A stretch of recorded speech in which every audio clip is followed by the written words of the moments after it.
Every club. Every day. The Global Sports Podcast Network. Hello and welcome to the Daily Brighton podcast, brought to you by the Global Sports Podcast Network. It's a Wildcard Wednesday. Sensible Transfers is back. We're focusing on the strikers, and you will see that the three-pronged attack is back. I'm joined by Jamie G. What's up? Blessings, Chibamba. Yes, what we're doing, what we're saying. We're all good. And of course, I'm Joe Richardson, your host for this episode. As I said before, it is sensible transfers. The transfer window has 9 days left. Nothing's happened so far. Brighton haven't signed anyone. I think Moda went out to Feyenoord for like a packet of crisps or something like that. I don't know. Yeah, that's pretty much about it. Also, I would like to reflect back onto our centre back one. McConville has since made his debut for Brighton and has obviously been on the bench a couple more times as well. And we were informed in the build-up to this podcast that one of Jamie's centre back choices has scored against Aston Villa, as we're speaking right now. Wilfred Singo, what a man! That's it. Yeah, Wilfred Singo, that's the one. Can I just add as well that Brighton are linked with Tosin Adebayo. I mean, I said Badia Shield, but do you know what I mean? Oh, you're on the right line. What are you trying to claim? Yeah. That's surely Marinovision, right? What are you trying to say, Bless? I didn't say anything. Didn't they also recall Trevor Chalobah for no reason? Yeah. Well, they played him, but did they? Oh, okay. Their defence is in tatters. That's why they've all got injuries. So if they give us Tosin, mate, they've actually just swapped out their problem. Oh, okay. I get you. They can have Adam Webster, to be fair. Exchange. Yeah. Anyway, I digress. So it is sensible transfers. We are focusing on the strikers. We're going to have dream target, a budget target, and an outrageous target, just like it was with the centre back. So then we will give a rating at the end for sort of the transfers as a whole. We're going to start with Bless this time. We're going to go backwards. I will still be in the middle, and then we're going to end with Jamie G. So Bless segment 1, me segment 2, Jamie G segment 3. You guys seem to really like the last one, so we're running it back with a more interesting position. No one cares about the defenders, really, even though we need them so badly. Please give us one or two. Bless, the floor is yours, mate. Where do you want me to start? Let's go. Go budget, outrageous, dream. Okay, right. For my budget one, sorry to the viewers that are the listeners, because you won't be able to see this, but for my budget one, yeah, you can see it on YouTube.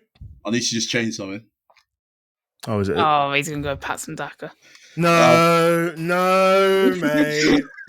No. Please no. Let me land. Go. Right. Go. For my cheap option, I've gone for Patson Daka, who was the apprentice, seen as the heir to the Jamie Vardy throne at Leicester. Obviously, injuries haven't really gone well for him, but I think there's still a player there. And I think we can get him reasonably cheap. He's a slightly different profile to what we've already got. He's got bags and bags of pace, and he's a very, very good finisher. I mean, imagine how well João Pedro would be complemented by a player who runs in behind, constantly making that threat, making the opposition back four drop off, creating those pockets for, João Pedro to be playing in or Ruta to go into. I think he would be a brilliant addition, and he would go for cheap, I think. Especially if Leicester go down even cheaper in the summer. But I think Leicester fans are... I guess this is also criticism on this. Leicester fans are probably not convinced he's the heir to Jamie Vardy's throne. However, there's still a player in there. And I think we can get him cheap. He's got Premier League experience and he's a good finisher. Joe, I'll let you take it because I know Joe did the exact same thing I did. When Bless said he's a good finisher, we both looked to our phones and Yep, searched. I've literally got here. So just for thank you for the floor, Mr. Jamie G. So since 2021, Patson Daka has played 50, what's that? 53, 60, 63, 83 games. He's scored 17 goals.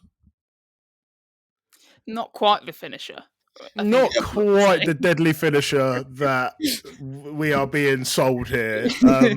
Most of those are probably appearances off the bench for the last 20 minutes with Jamie Vardy. Like, you've got to give him a chance. That's still quite a decent 20 return. matches, 23 matches, 30 matches. Because one season he definitely did start. And I think it might have been either the season they signed him because of Vardy's injury issues, because he has them as well, or the season after. He didn't play much in the Championship, but that's probably even a worse sign than... No, Gareth, what do you think? Yeah, well, I was actually... When I heard his name, because he was the heir to Erling Haaland's throne at Salzburg, if I'm not mistaken, and he lit up at Salzburg. Then he got a big move to the Premier League, to Leicester at the time, and I was thinking, oh right, this could be the next big thing out of the Red Bull Academy. And I'm not gonna lie, he disappoints me every time I watch him. It's probably a harsh criticism, but I think it says it all that Leicester don't really play him, and he still can't get in the squad over a 37-year-old Jamie Vardy.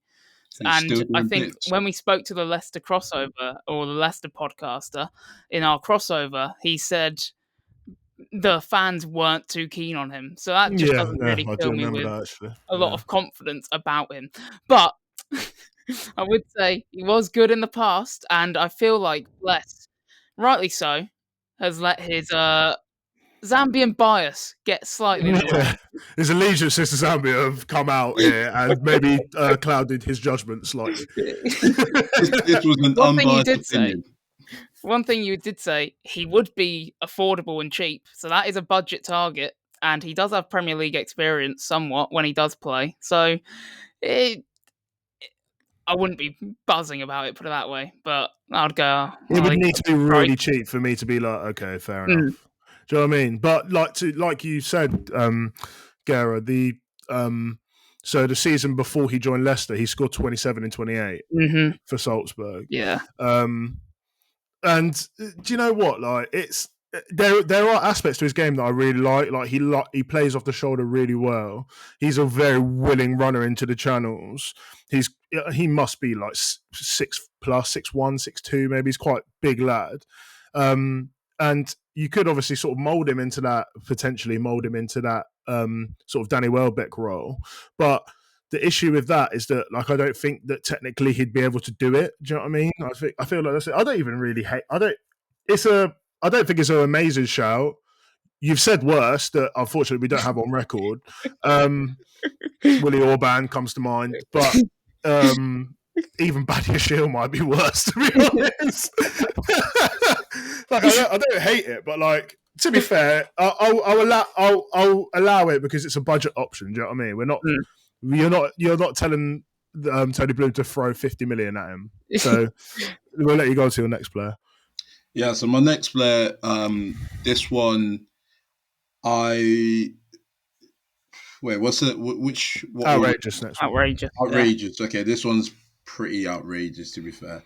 I really like Samu Oromadon. Can't say his last name. Amarodion, I think his name. Amarodion, that's it. Yeah, he's 20 years old. He's at Porto at the minute, and I think he's scored about 13 goals. He looks a real player, and I think clubs will look at him. Big clubs are probably looking at him and are a bit unsure because they're asking for, I think, 50 million euros. But I think this one could be one that's worth getting a paycheck out for. He's decent. He's big. He's quick. I was looking for a player who can hold the ball up, but also, I think that's important in terms of linking up with the other technicians. it has to be a different profile to what we've already got, and I think he can be that. Very good finisher. His goal records says it. And at 20 years old, I think he'll have a good resale value as well in the future if it doesn't work out. Yeah, no, I can get behind this. Actually, I changed my 3 players basically all the way through. I actually had him on there originally, but I took him off and replaced him with someone else just because I feel like because he's making so much waves at the moment that he'd get snapped up if I didn't go first. So I've moved him out. But the only reason why they're actually asking 50 million is because I think it's Atletico Madrid that is his club that he went from. Yeah, so Atletico Madrid actually have a 50% sell-on clause. Hence why they're asking for so much money because Porto didn't pay that much for him at all. I think they paid like 12 million for him. Like something, it's very cheap. Like it's not over 20 million. I don't think. Gary, you might be able to. I don't know if you're looking, but no. Yeah, I looked it up when I done the research on it first. I looked it up. So basically they're getting half the amount of money that they're going to basically get back a little bit more profit when he goes because he's not going to be there forever, is he? Let's be honest. So that's the only reason why his price is so high. Mad bit of business for Atletico Madrid because he's actually gone there and then he's. I take it Gyökeres is the only player that scored more than him in that league. Yeah. Yeah, sounds about right. Yeah. I like it. To be honest. Yeah, I think I'm a very big fan, having watched him pump my Benfica as well over in Portugal. That's also not very good. But yeah, I'm a very big fan of him as a player. He's very clinical. He's an absolute monster, to be fair, and just absolutely terrorizes the poor Portuguese farmer defenders that we have in our league. They were like 40 as well, so peak. All right, no, I'm a big fan of that one. What about your next one? Okay, right, the final one. So this is my hopeful one, realistic. I think the struggle is going to be convincing you that this is realistic. But I've gone for Liam Dilap. I had a feeling that he'd get brought up in this episode. I don't know why. Yeah, I really like him. I think he's very, very good. And I don't see Ipswich staying up. So the rumours circulating that they want 50-odd mil for him, I don't think that's got much truth to it because if they get relegated, he's going to want to go. And I don't think big sides, again, I don't think big sides are willing to take the risk because he's still quite raw. He's still quite, fresh on the scene. And I think Brighton could be a really good place for him to sort of continue that. Again, I've gone for someone who's quite big in terms of their frame, can hold the ball up, and I think that's something he can probably develop even further. And with obviously our man Danny Welbeck around as well, that I can see that sort of being his opportunity to get into coaching and get that young man a bit better at holding it up. He's got pace as well. He can run. Very strong runner. Very strong runner. He can strike the ball as well on his right foot. So I think there's all the ingredients for a good player. Ingredients is crazy. What's that even mean? You know what I mean? I know what you mean, but what does that actually mean? Ingredients is unreal. No, do you know what? You pushed me away with Santiago, and then you slowly brought me back. And now I'm back. Now I actually trust in you again now because the faith was going, but now, yeah. What do you think about that one, mate? Love the pick, love the player. To be fair, like you say, everything that you said about him is things that I see on a daily basis or weekly basis, shall I say? Daily basis. I'm at the training ground. What Liam Dilap daily is crazy. I'm just constantly watching highlights of him every day. But yeah, such a strong runner. I mean, we saw it against us. To be fair, like he turned Van Hecke. Van Hecke probably thought it was going to be like a foot race with him, like an even race, and he absolutely just outpaced him. Then kind of anytime he tried, Van Hecke tried coming back to him against us, he kind of shrugged him off the ball. And it's crazy to think that he's 20 years old. He's built like he's basically a man already. even though he's only 20. He's also very technically good. He links up well with Hutchinson, the games that I've watched, and the highlights packages as well. But yeah, that's a great shout. And I must say, 3 cracking shouts there. Yeah, I really don't think they're that bad, to be honest. Keyword, you said 3 as well. Do you know what I mean? That's Daka as well. No, the first one's not a bad shout, but like, what are you really going to do with no money? Do you know what I mean? Like, you're supposed to. What's a budget option? Probably less than 25 mil, right? Because 30 mil, you're thinking, it's quite expensive. Do you know what I mean? But yeah, no, I like it a lot. I'm actually going to give it. It would have been a 9 if you could have bought me someone better than Patson Daka for cheap. But I'm going 8.5. I'm adding decimals in there. I'm going 8.5. I like that a lot, actually. I'm going to match you with the 8.5, but for slightly different reasons. I love the players. My only thing is like realisticness, like this January transfer window, which I know we're not going to sign anyone anyway, so it's hardly a knock. But like Liam Dilap, Ipswich wouldn't let him go because he's basically the only hope they have of survival. And then Samu Amorodion, I think, is like he'll go somewhere bigger than us, unfortunately. But yeah, great shouts. Yeah, no, I hear it. Anyway, guys, let us know what you think of Blessing Shouts in the comments of our YouTube video, on social media, and sort of even on the comments on Spotify if you actually want to do that. I don't know if people do that, but I know it's a thing, so maybe give it a try. And we will be back after this short break. This podcast is brought to you by the Global Sports Podcast Network, the only network bringing you exclusive daily news and views on your Premier League team, the Premier League as a whole, women's football and fantasy football. A unique listening experience that puts fans first, bringing you the very latest breaking news from your team. Subscribe wherever you get your podcasts and make us your first listen every day. Global Sports Podcast Network. Every club, every day. And we are back for part 2 of Sensible Transfers. We just heard Blessing Sensible Transfers. We're very impressed. So now it's my turn. Big Joe, it's my turn. Joe, I'm taking my hat off for this. Oh my God, and I'm putting it up. Lord have mercy. Lord have mercy. We go mad. Yeah, so I'm going to try and follow that up. My ones are, I think I might lose you on one, but the other, they're all good players. They're all really good players. What was the first one again? Budget. Budget, yeah. So my budget pick is, and you, Gary, you mentioned just before we went on to the break about it needs to be for like this window. This one is a view to summer's window, but if you were to go for him in this window, I imagine you'd get him at a cut price purely because his contract's up next summer. So my first pick is Jonathan David. I mean, I'm literally gonna scout him after this game because I believe that he's playing against Liverpool. He plays for Lille, doesn't he? Yeah, he plays for Lille. Yeah, so I'm gonna actually go scout him after this.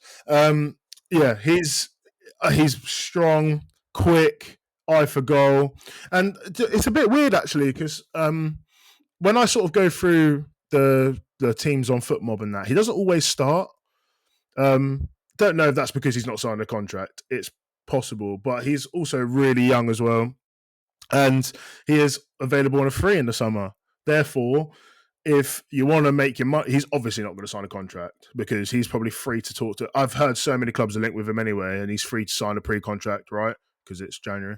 Yeah. So if they are going to sell him, they'd have to sell him for a cut price because you can't ask for 40, 50 million for someone who's out of contract in like a couple months' time, basically.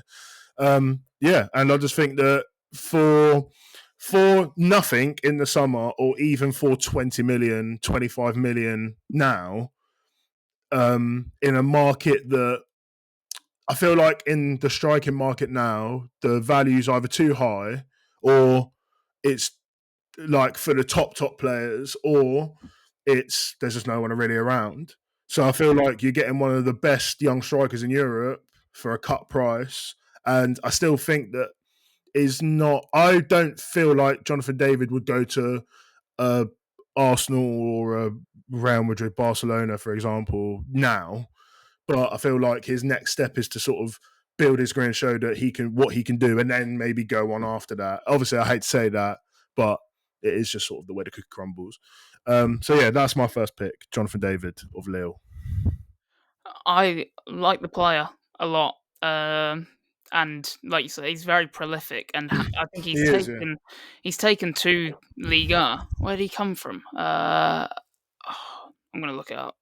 I don't know. All I know is that he's Canadian, isn't he? Yeah, but he came from Ghent before this, and then got moved to Lille. Been there for 5 seasons now. I didn't even realise that. But yeah, he's been getting double digits every single season. So class player, very good in behind as well, very quick, and like built like a typical American, very strong, built like an ox. So yeah, very good player. What about you, Blair? Yeah, no, I like him. I think he's decent. It's a good shout as well. I like it's a good time to go for a player like that on a free. And like you said, yeah, the big top sides are probably not really looking at him like that. So it's an opportunity for like us to sort of sweep him up. The only thing I would say, and I'll be honest, I haven't watched too much of him, but I feel like from what I've seen, is sort of skill sets that's quite similar to what we've already got in terms of dribbling. He's probably like, from what I remember, he's really good at dribbling, but I didn't see him sort of score, being a poacher 9. But that might be just down because I'm just watching him that much. But, yeah, fair enough. Yeah, maybe you can answer that after you watch him tonight. But yeah, how does he play? Is he a target man? Is he a poacher? Or is he one of those strikers who come short because we've got better than? No, I think he's more of a on the shoulder 9 than he is a target man. But I do have a target man in this list somewhere. So yeah, that's the only reason I went for him. I'd like to switch it up a little bit because if I just gave you 3 target man, I'd think that'd be quite peak. Anyway, on to my next one. This is the outrageous shout. And this just is outrageous. Like it's just not going to happen. Do you know what I mean? And it's actually Benjamin Sesko. We said outrageous. I can basically say whatever I want, but I've also just gone for someone who, I mean, it would never happen just because of where he's at in his career, but it definitely could have happened at one point. Do you know what I mean? Like, I feel like we've missed that bit now because he's on to that next bit. And I'll actually be honest, I'll be so real. I thought he was really pony in the Euros. Don't get me wrong. He's Slovenian, isn't he? They're not the best side in the world. Do you know what I mean? But like, that was his chance to sort of be like, okay, I'm here now. And then he wasn't here. He was not there. Do you know what I mean? And but in terms of his skill set, he has so much. I feel like it would be an upgrade, obviously, on I hate to say it, but like it's a more skillful, bit more sort of clinical, like technical version of Danny Welbeck. Like, because like sorry, bless. I thought you were going to say Evan Ferguson. I was like, yeah. Liam Dilap is the upgraded version of Evan Ferguson. I hear that. Like, because them two are like basically 2 peas in a pod, but Evan Ferguson has cheese string hamstrings. So, but like, I feel like he has that hold up play, but he's also very skillful in the sort of same like sort of breadth as like Giroud, but also like rapid, strong, can probably even play off the wings. I think he might sometimes play off the wings for Leipzig. But yeah, incredible ball striker. I don't know if you saw his goal the other day, but he's absolutely twatted it top bins, mate, from way away, mate. It was unbelievable. And yeah, he genuinely has like, could have the world at his feet if he wanted to, but it's just sort of stepping it up in those bigger moments on a bigger stage. Because let's be honest, when it comes to like a team like, no disrespect to Leipzig, but when it comes to a team like Leipzig, you're only ever seeing stuff they've done either on FootMob or on like Twitter from a highlight. Do you know what I mean? But like, I feel like he'll get a move eventually, but apparently it's like we're looking at in like the 100. I reckon it'll be like 80 plus to lure him away. But I mean, in an outrageous world, I'm spending that P, mate. So, but yeah, that's my outrage pick. So I don't know what you guys think. I might say something controversial. You don't think he's that good? I don't think he's that good at all. I really, like you say, he had a pony Euros. I was expecting him to see something because that was going to be the first time the world sees him, I guess, and he just didn't perform. And then when I watched him in the Champions League and in Bundesliga highlights, they're terrible in the Champions League. He just doesn't ever shine to me. I actually prefer this. Actually, a take. I prefer Lewis Openda, who plays alongside him for Leipzig, than I do Sesko. I have a really mixed bag of watching Benjamin Sesko. So I think I've watched him 5 times, maybe a couple more. I didn't watch every Slovenia game, but I know that he was pony. But I watched. Was it against Real Madrid? Was it last season or this season? Last season against Real Madrid. Last season, I watched him against Real Madrid in the knockouts. If Openda, Sesko, Simmons, and there was another one as well, they were might have been Dani Olmo actually. Yeah, they could have genuinely put 7-8 past Real Madrid. They were shocking. I've never seen chances be squandered like that before. But then I've also watched. I think I watched Sesko once more before. Was he at Salzburg before? Yeah. Yeah, so I watched him once at Salzburg. Don't ask me why. Literally don't know why. But he was class there. But he was he must have been 18 at that point, I imagine. But then again, you watch it for Slovenia. But then I've also watched a couple games for Leipzig where he's been decent, and also I quite like Lewis Openda as well. He wouldn't even be a bad shout, to be honest with you. Yeah. And they do have really good players, but it's a really mixed bag of what I've seen. But I just know that the raw talent's there. All it would take is just one season of really consistent performances for him to go to that next sort of echelon level, whatever you want to call it. Yeah. But I think he does have potential, to be fair. And I've also just looked it up. He scored 6 in his last 7, so maybe this is the tides are turning for him. Yeah, maybe, yeah. But obviously, I want to see that in the big leagues, you know what I mean? I don't want to see that when every single goal that you watch in the Bundesliga is literally they've got the whole half of the pitch to run into and no one's there. You know what I mean? So that was my pick. And then my last pick, this is a bit of a rogue shout, and I don't know if either of you two have watched him. A fellow teammate of his has just moved to Manchester City in Omar Marmoush. And Hugo Ekitike. It is Hugo Ekitike, yeah. So this guy is basically, I want you to picture this. He's like Isaac Light, so a baby version of Isaac. Not by the way he looks, but generally the way that he plays is he's got unbelievable hold-up plays, link-up plays, fantastic. I think he's got he must have 6, 7, 8 assists in the Bundesliga. In the Bundesliga. And I think he might have 11 goals or something like that. The thing with him is that he's actually skipped the whole thing of let's go to a team and then build ourselves up. And then he's gone straight to PSG. They all say that he flopped at PSG. They got him for basically nothing as well. He scored 7 goals in 11 games. And his competition, I'm pretty sure, was Neymar, Messi and someone else. So who was his striker in that? And maybe Gonzalo Ramos. Yeah. I think they joined at the same time, maybe. And Colin Moani as well. Oh, yeah. So, I mean, he had... To be fair, he's better than Moani, I'm not going to lie. He is. I think yeah. So, to be honest, I think that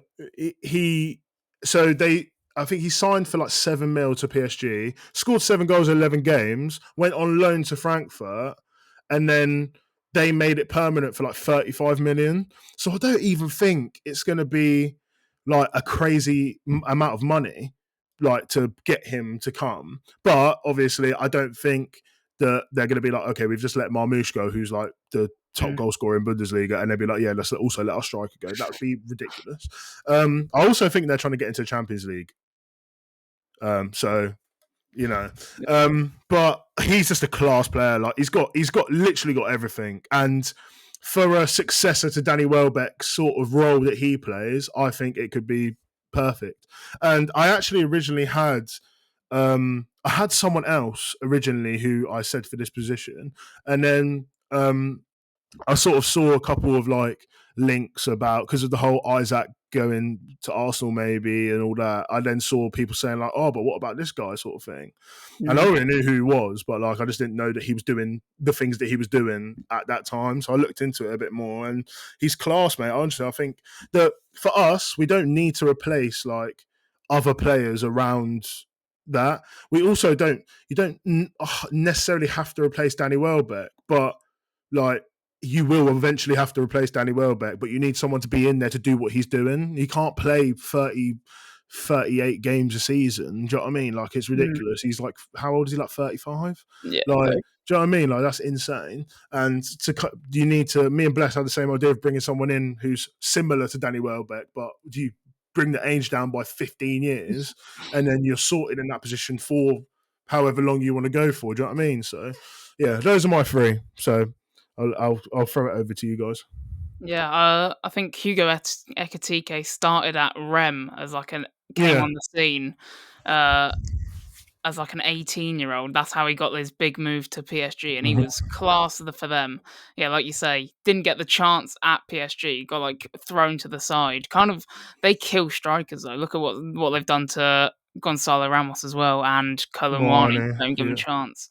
So yeah, then kind of got his breakthrough back at, and he's still only 21, I think he is. Yeah, 20 or 21, yeah. And he's so good on the ball, like very skillful. And his link-up play with Marmoush this season would be something so good to have with, like, say, Pedro as the successor. Like, you can kind of see that unfolding in the Prem. So yeah, I'm a big fan of Hugo Ekitike, and I had that actually on one of mine, so I guess I'll change it.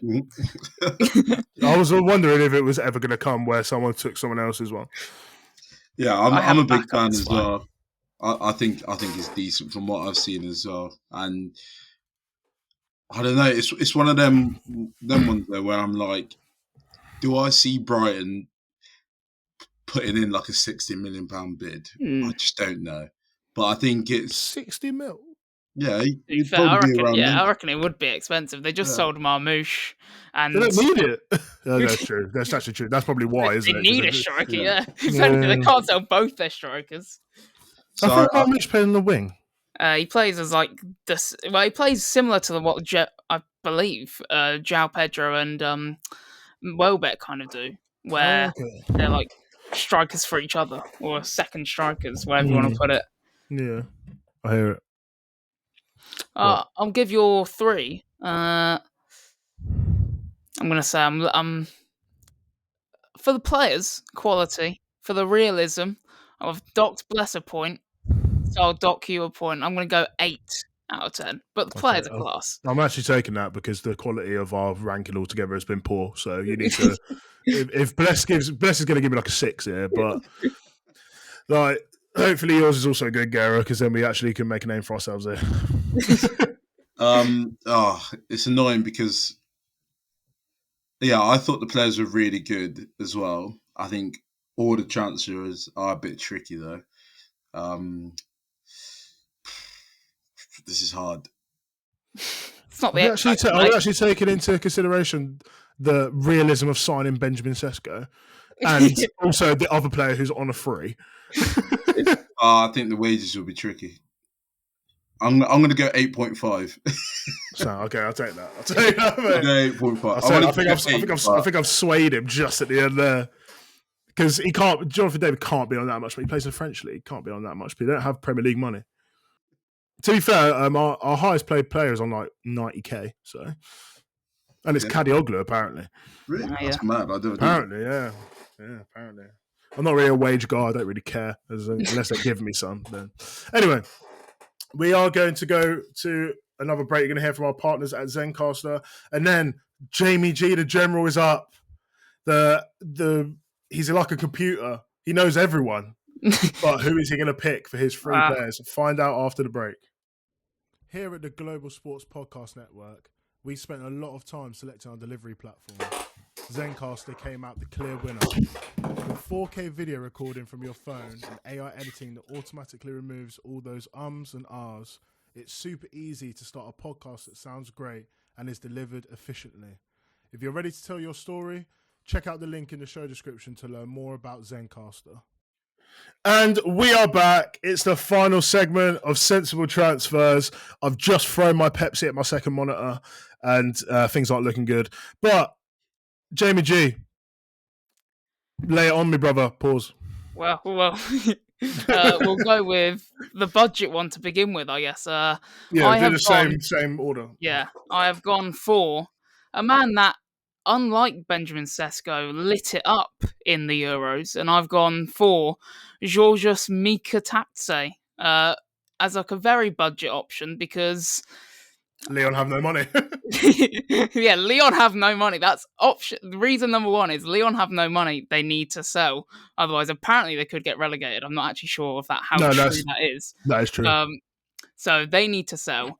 Mikatatse is also on their bench. Like, he barely plays for them. I've got the stats here that he has played or started 6 games, and he can't get in over Lacazette. So isn't Lacazette like God in France? Well, yeah, I think he's actually I think he's producing the goods, Lacazette, for Lyon. Yeah, for like the last 2 seasons, I think. Yeah, I think he's already scored double digits. So yeah, Mikatatse is like his understudy. Only started 6 games, but in those 6, he scored 4. And I think we just need to have a flashback to the Euros of just how good Mikatatse was and how he kind of took the world by storm. His feet, well, hey, arguably one of the best players at the Euros. I mean, it got him moved to Lyon, so it's not necessarily the maddest. Do you know what I mean? Like, no disrespect to Lyon, but he's good though. He's good. So yeah, he's very, very good with his feet. I was looking for players. So with my 3, I'm looking for players that drop deep and play the Danny Welbeck role, where they link up with striker, where they can link up with João Pedro, but be a lot younger. So that's why I kind of thought of Mikatatse, because you saw the link up with Kvaratskhelia in the Euros, and then you also see his technical ability. Very good on the ball, very quick-footed, sits down defenders all the time, but also like a cheeky finisher and a bit of a poacher when he wants to be. For Metz, I think 2 seasons ago, when he first broke through, he scored 24 in 37. So it shows like there's something there that he can clearly develop on. And if you're getting him for I reckon 10 million, and I think it's a player, because he's not being used now, could come to Brighton in this brand new transfer window if we wanted to actually bring him over. So yeah, that's my player number 1. Nice. I rate it, to be fair. I think it's a very good budget option. Sort of preying on the poor a little bit there, though. So morally, I feel like it's wrong. But no, but you are spot on. They need to. I don't know what's going on, because I've never heard of you need to sell players, otherwise we're just going to relegate you. I didn't know that's how it works.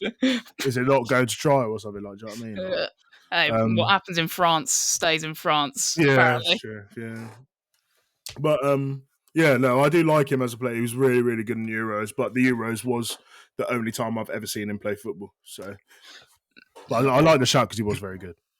Yeah, I'm the same. I like the shout. Very, very good. Again, yeah, good option for it being cheap as well. It sounds like Leon would pretty much take a packet of crisps and Adam Webster. So You're not worried about his wages, bless? No, because it sounds like Leon have no wages. Yeah. He hasn't been paid. He's a volunteer. He's going to lure him in by going, yeah, we're actually going to pay you, mate. And then that's it. All right, who's your next one then? My outrageous one. So in the same ilk of looking for players that can drop deep, play with João Pedro, and just kind of link up play and do everything Danny Welbeck does. It's not that outrageous, really, because there is a path for us to get him, and we often give them players, so it's only fair they finally give us one back. And I've gone for Christoph Nkunku. He doesn't play for Chelsea, but Ooh. at Leipzig, he was literally like the second striker, like linking everything together. And at Leipzig, I'm trying to think about. I'll get up how many goals he scored in a minute, but You you don't can even need see to. that. He was player of the year that year Oh, there in we the go. Bundesliga. Yeah. I think I'm convinced he scored 30. Well, I could be wrong in saying that though. Yeah, he scored. There we go. 34 games, 20 goals, but altogether that season, he had 52 games, 35 goals. Season after, 36 games, 23 goals. So, like, the goal scoring ability is there.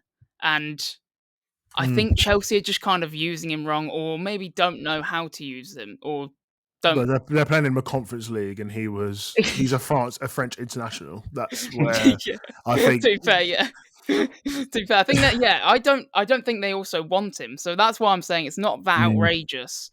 But I think for him, he probably wouldn't look at Brighton and go, "Oh yeah, that's where I want to be next," because it would feel like his career's taken I a think it's going to Bayern Munich. drop. Yeah, well, that wouldn't Yeah. be a surprise to be fair. Yeah. Like that's why I think it's outrageous. Is like I can see his next step being much higher than Brighton. No offense, was. But yeah, that's my kind of player. I think we all are familiar with his talent. He is great on the ball, great at linking up. So yeah, Danny Welbeck 2.0. I bless. I'll let you go first, mate. Yeah, no, I think it's a good idea because his like what he brings would be really useful for Brighton. Whereas at Chelsea now, what he brings is he just doesn't fit the system.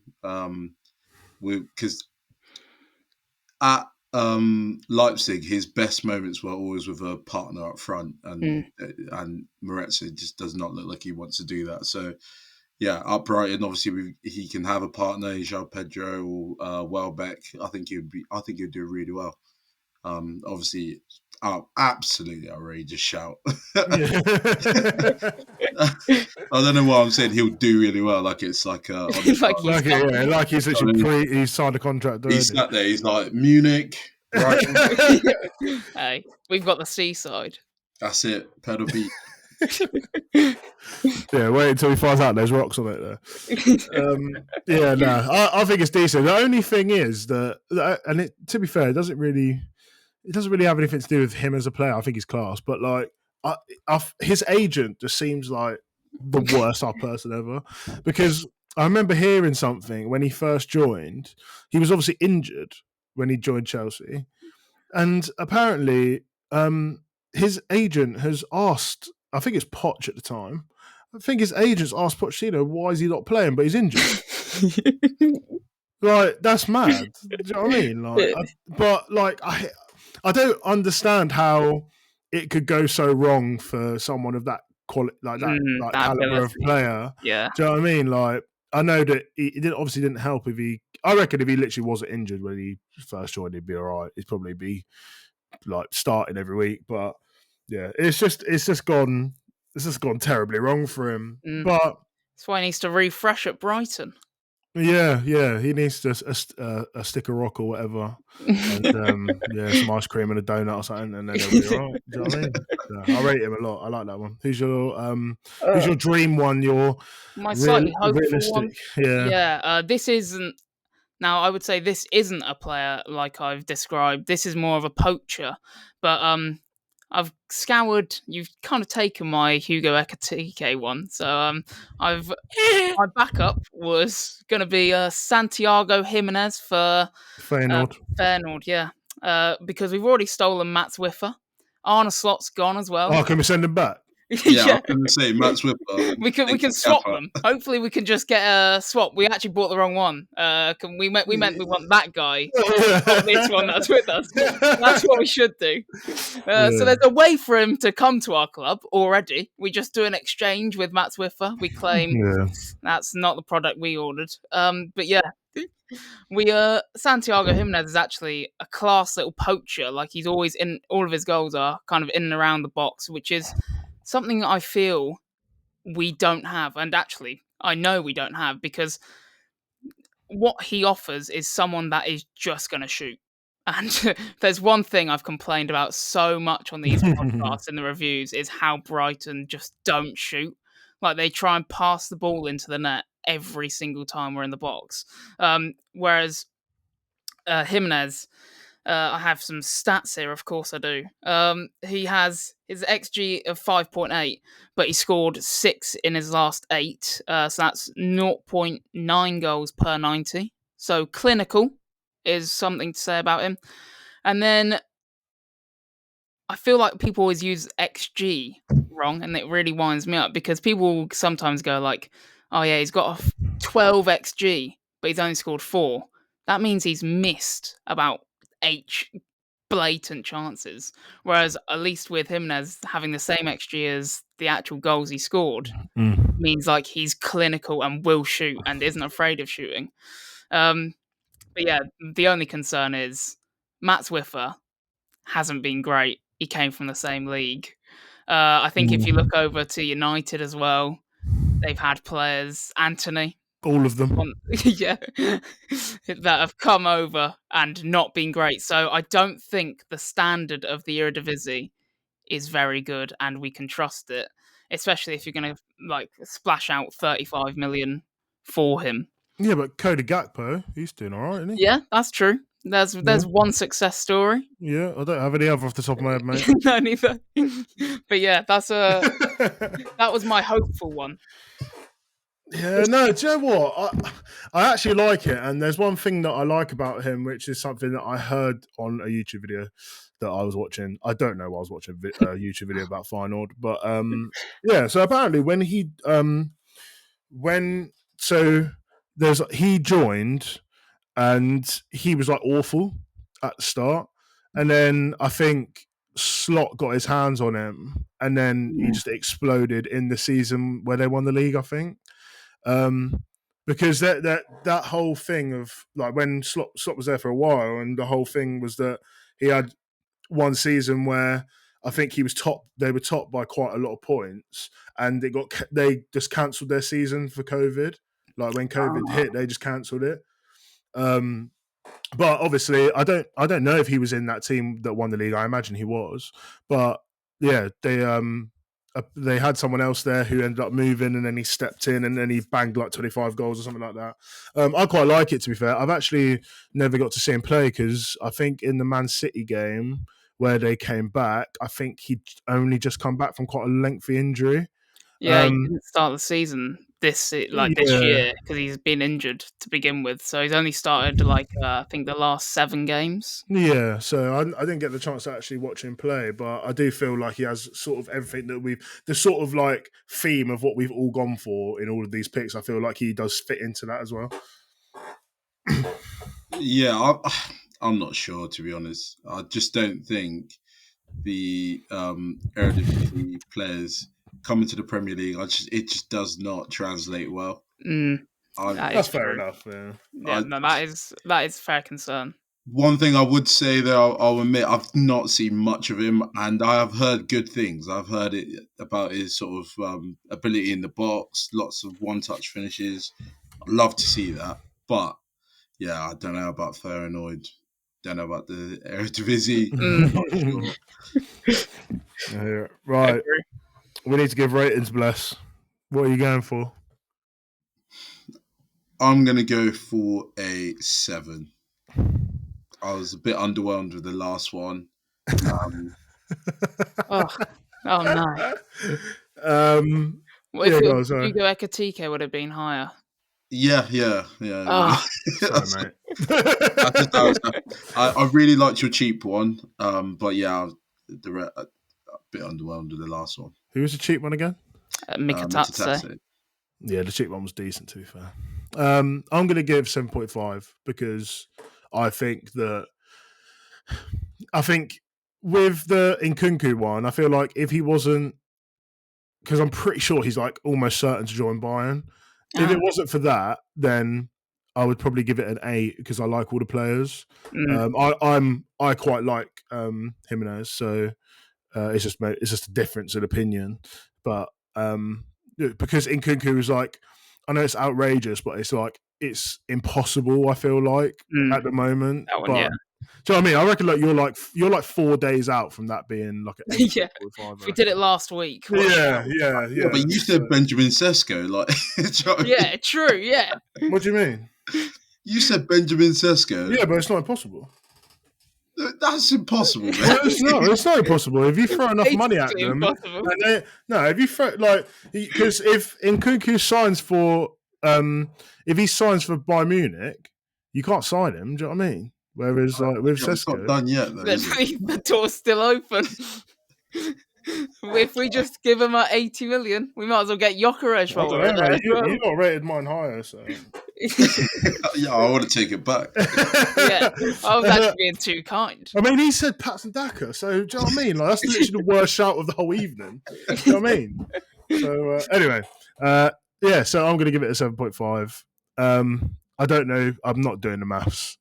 I don't know who got. I think it is Bless. Bless one. Yeah, Bless one. Well done. He's won twice in a row. So. Oh, well done, Bless. So that's it from us. Let us know who you want to see us sign. We did actually see on Twitter that someone said about signing Ramos. We can't believe it. Yeah. Thank you for watching the Daily Brighton podcast. It's very obvious that you do. But yeah, let us know what you think.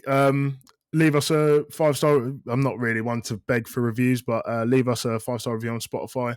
Go and follow us on all social media. We are in the process of trying to get someone to do our social media for us. And we will see you on our preview of the Everton game, which is on Saturday. Yeah, which is on Saturday. So we will see you soon. Peace, love, and guidance. Farewell. Every club, every day. The Global Sports Podcast Network.